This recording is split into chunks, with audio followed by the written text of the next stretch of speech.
The community sat nestled on the edge of a wide stretch of wooded hills, a place where wildlife thrived, where hunters and hikers had shared the land for decades. For generations, the forest had been open to anyone who respected its boundaries and traditions. But with the arrival of the new homeowners association, everything began to change. They were not content with managing the lawns, paint colors, or parking spaces within their own streets. Instead, they decided that the surrounding wilderness was theirs to regulate too.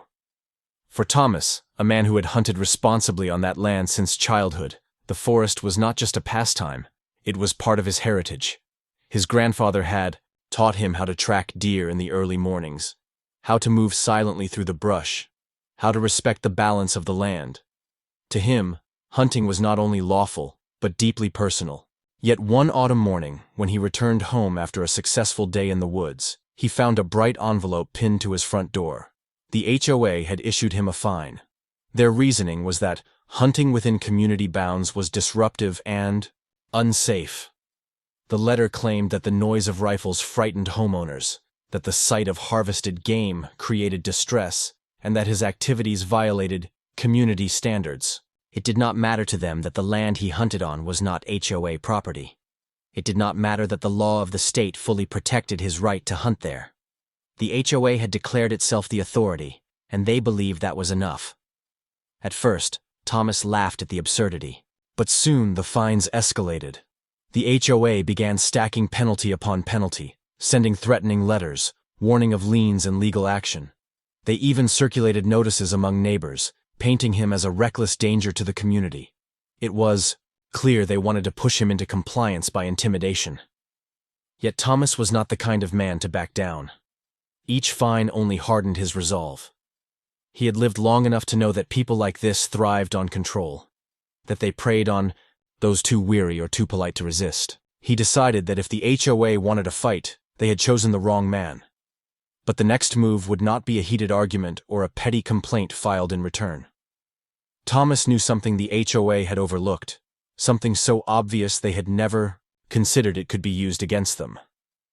The forest trails they loved to brag about in community brochures, the ones they claimed were for residents only, were not on HOA land at all. Those trails cut across private parcels, land that had been up for sale for years. And Thomas, armed with both savings and determination, realized he could turn their arrogance into their downfall. As winter approached, he began making inquiries, quietly, patiently. He let the HOA continue its petty campaign against him, while he worked behind the scenes to secure a plan that would flip their world upside down. What began as a fine for hunting was about to evolve into a battle for ownership, control, and justice, and by the time the HOA realized what he was doing, it would already be too late. The real estate records were clear. The wooded ridges and valleys surrounding the neighborhood were a patchwork of private holdings, some forgotten, some neglected, many available for the right price. The HOA, in their arrogance, had never bothered to purchase them outright. They simply treated the land as though it were theirs, issuing rules and building trails as if ownership were assumed. Thomas met with local agents quietly, always under different pretenses, never revealing his true intent. Piece by piece he uncovered the truth. The most heavily trafficked trail, the one the HOA proudly featured in newsletters and community events, crossed a parcel owned by an elderly farmer who had long since moved away. Taxes were overdue, maintenance was non-existent, and the land had sat unsold for years. Negotiations were simple. The farmer, tired of the burden, was eager to let it go. Within weeks, Thomas secured the deed. The forest that the HOA claimed as their pride and joy was now legally his. He did not announce it immediately. Instead, he let the HOA continue their theater of control. They scheduled group hikes. They posted new rules on laminated signs along the trails. They even began fining other residents for cutting branches or camping on what they insisted was community property. All the while, Thomas held the official paperwork in his hands, watching their confidence grow. The first test came during spring, when the HOA organized a large hiking event. Dozens of families poured into the woods, following the familiar paths. Thomas waited until the event was at its peak before arriving, quiet and deliberate. holding copies of his deed. He spoke not a word, but simply posted signs at the entrances. Private property, no trespassing. Confusion spread first, then anger. The HOA leaders scrambled, insisting it was a mistake, that the land was theirs, that Thomas was bluffing. But when he revealed the county records, stamped and notarized, the truth could no longer be ignored. The trails the HOA claimed were theirs, now belonged to the man they had tried so hard to punish. The humiliation for the HOA was immediate, but it was only the beginning. Thomas had no intention of allowing them access. The fines they had imposed on him had been more than symbolic. They had been personal. Now he had the power to return that weight, tenfold. With a single purchase, the balance of power had shifted. The HOA had crossed a hunter who knew the terrain better than they ever would, and now he controlled the very ground beneath their feet. Word spread quickly.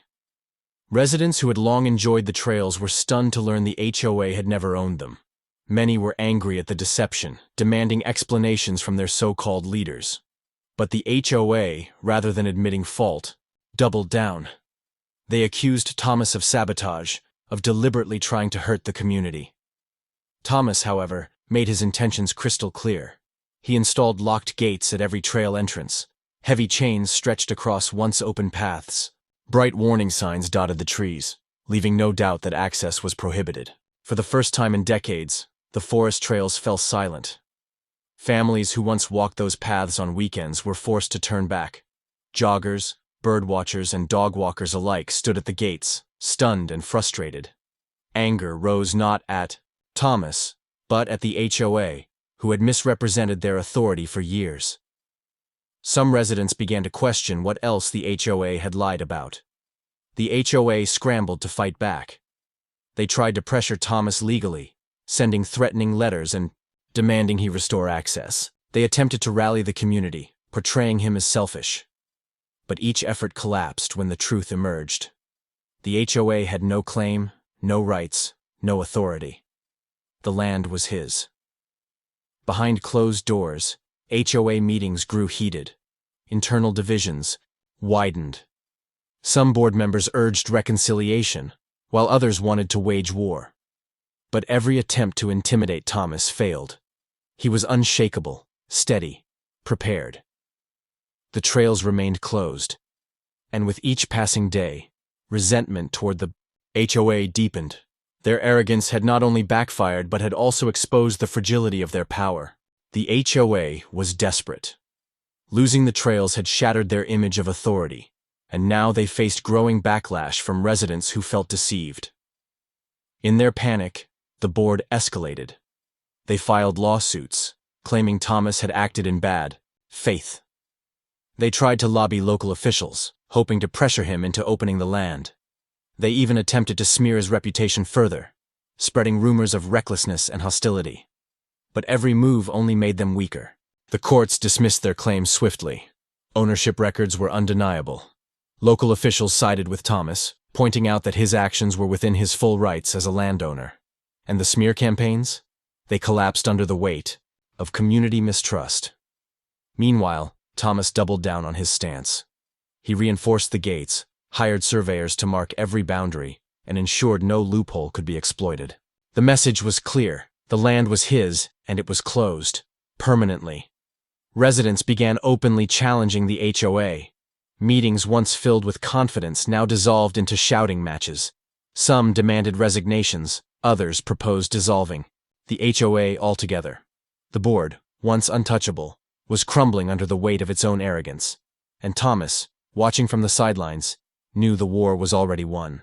By summer, the HOA was fractured beyond repair. Half the board had resigned under pressure, while the remaining members clung desperately to what little authority they had left. The community no longer trusted them. Their promises rang hollow, their threats meaningless. The trails remained closed, a constant reminder of their failure. Families who once supported the HOA now rallied behind Thomas, respecting his resolve. Some even thanked him for exposing the truth, for standing up to the bullies who had ruled unchecked for too long. Lawsuits piled up against the HOA, not from Thomas, but from their own residents. Claims of mismanagement, fraud, and abuse of power mounted. The same arrogance that led them to find Thomas had left a trail of grievances throughout the neighborhood. Now, with their weakness exposed, those grievances boiled to the surface. The HOA was drowning. And for the first time, it became clear that their reign was ending. The final blow came quietly. A vote was held within the community, fueled by months of anger and frustration. Residents chose overwhelmingly to dissolve the HOA altogether. Its leaders, once feared, walked away in disgrace, their legacy reduced to failure. The forest remained closed. The trails, once filled with laughter and footsteps, were now silent, reclaimed by nature. Thomas did not open them, nor did he need to. The land was his, a symbol of victory, a reminder that arrogance has consequences. For him, the battle had never been about vengeance. It was about respect, for tradition, for rights, for truth. The HOA had tried to take what was not theirs, and in the end, they had lost everything. What began as a petty fine for hunting had ended with the collapse of an entire regime. And Thomas, the quiet hunter, walked away as the man who had brought it down, one deed at a time.